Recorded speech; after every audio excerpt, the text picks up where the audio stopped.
안녕하세요, 여러분. 세상을 바꾸는 사람들의 영상 굽는 말에 오신 걸 환영합니다.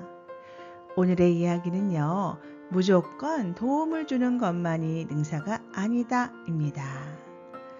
도움을 준다라는 건 우리의 마음을 평안하게 하는 것일 수도 있죠. 그쵸? 그런데 그 도움을 준다라는 게 저 밑바닥에 있는 우리 자신을, 제 자신을 한 번은 두드려 봐야 하지 않을까라는 생각을 합니다. 도움을 준다라는 건 분명히 목적이 있을 겁니다. 상대가 잘 됐으면 하는 마음도 있겠지만 혹시 이런 마음은 없을까요? 내가 잘난 척을 하고 있구나. 이런 마음이요. 상대를 도와줌으로써 내가 저 사람과 어떠한 관계를 갖고 싶다라는 혹시 이런 마음이요. 우리는 분명 인간은요, 목적이 없이는 움직여지지 않는다고 합니다. 진정 상대방을 아끼고 위해서 도움을 준다면 문제가 안 될 수도 있겠지만 그래도 그 이면에 있는 우리의 마음을 한번 확인은 해 봐야 할 것 같습니다. 그래야 그 도움이 정말로 바른 것인지 분별할 수 있을 것 같으니까요. 그럼 오늘의 이야기 무조건 도움을 주는 것만이 능사가 아니다. 낭독해 드리도록 하겠습니다.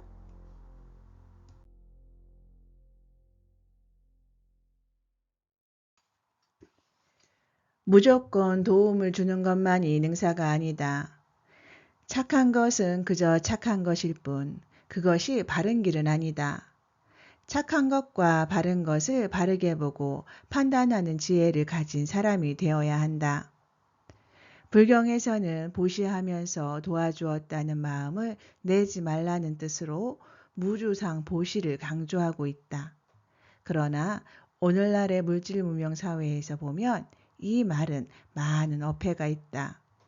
내가 불교의 진리를 폄훼하려고 하는 건 아니다.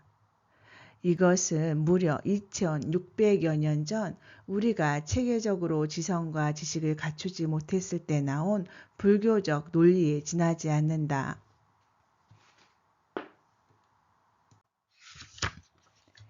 남을 위한 일방적인 도움은 오히려 그를 더 힘들게 만든다. 힘든 사람을 도와주고 나서 그조차 잊어버리게 되면 어떤 일이 생길까? 내가 가진 걸 모두 빼앗길 수도 있다. 따라서 불교에서 강조하는 무주상 보시 측면에서 보면 내가 도움을 준 사람은 결국 가난에서 벗어나지 못한다는 이야기다. 왜냐하면 무조건 받아먹기만 하니까 그렇다. 만약 그 사람이 남의 도움을 받고 살아서는 안 되겠다는 인식을 갖게 한다면 단 한 번의 도움만으로도 능히 일어설 수가 있다는 뜻이다. 그런데 만약 내가 물질적으로만 도움을 주었던 그 사람이 복권에 당첨되어서 나보다 더 잘 살게 되었다면 어떨까? 반대로 나는 망했을 수도 있다.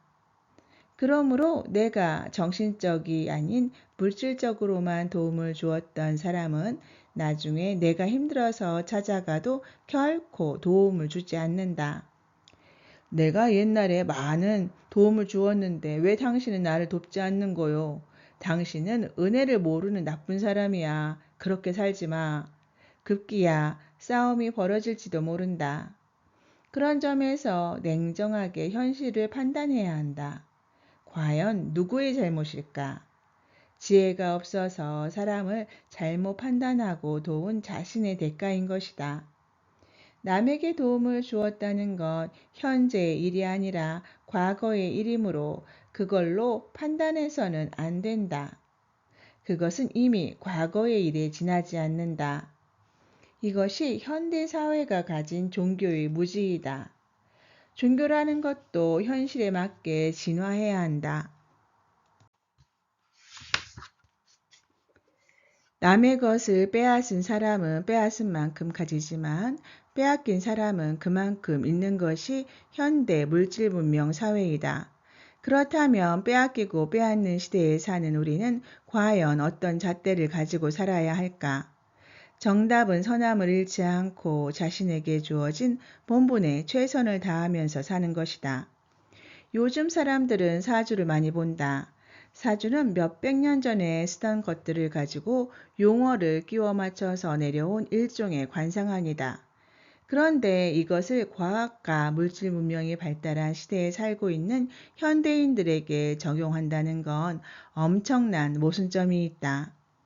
무식할 때 만든 논리가 과학이 눈부시게 발전한 현 시대에도 통용된다고 생각하는 건 도무지 이해가 되지 않는다. 물론 사주가 철학의 밑거름인 것은 사실이지만 이제는 달라져야 한다. 이것이 패러다임의 전환이다. 우리는 과거의 생각들과 사고를 바꾸지 않으면 안 된다. 또한 종교적으로 가지고 있었던 잘못된 가르침들도 이제는 바꾸어야 한다. 진정한 도움은 물질에 있는 것이 아니라 바로 정신적인 가르침에 있다. 만약 누군가가 남을 도왔다면 동정심의 발로로 착한 일을 한 것이지만 그렇다고 바른 일을 한 것은 아니다.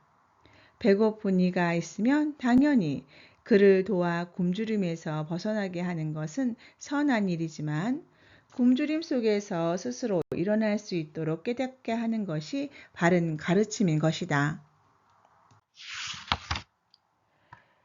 지금까지 우리가 가지고 있었던 선한 일과 바른 일에 대한 잘못된 시선을 이제는 바꾸어야 한다. 착한 것은 그저 착한 것일 뿐 그것이 바른 길은 아니다. 착한 것과 바른 것을 올바르게 보고 판단하는 지혜를 가진 사람이 되어야 한다. 동정과 도움은 근본적으로 다르다. 옛날에는 동정심에 이끌려서 도와주었지만 오히려 가난한 이를 더욱더 가난하게 하거나 심지어 나중에는 뒤통수를 맞는 일이 다반사였다. 때문에 동정심으로 남을 돕는 것은 옳지 않다. 그보다는 그의 미래를 보고 그가 바른 일을 할 수 있도록 인도해야 한다. 이것이 진정한 베품이다. 네, 여러분 지금까지 무조건 도움을 주는 것만이 능사가 아니다 였습니다. 어떻게 들으셨나요? 우리는 도움을 주면 좋다라는 착한 마음을 가지고 있죠. 그런데 그 착한 마음이 진정 누구에게 도움이 되는지 바른 분별을 해야 할 것 같습니다. 준다고 해서 그 상대가 잘 된다면 얼마나 좋겠습니까? 주는데 상대방의 버릇을 나쁘게 만들 수도 있고요. 아니면 상황을 더 악화시킬 수도 있다면 그것은 바른 분별이 아니겠지요. 네, 여러분 오늘의 책 소개 잠시 드리겠습니다. 통찰과 역설, 본질을 알면 모순이 보인다입니다. 저자 천공 발행처 마음서재이고요. 오늘은 제5부 깨달음에는 경계가 없다에서 오늘의 이야기를 가지고 왔습니다. 여러분 오늘도 정말 감사하고요. 기쁘고 즐거운 하루 만드세요.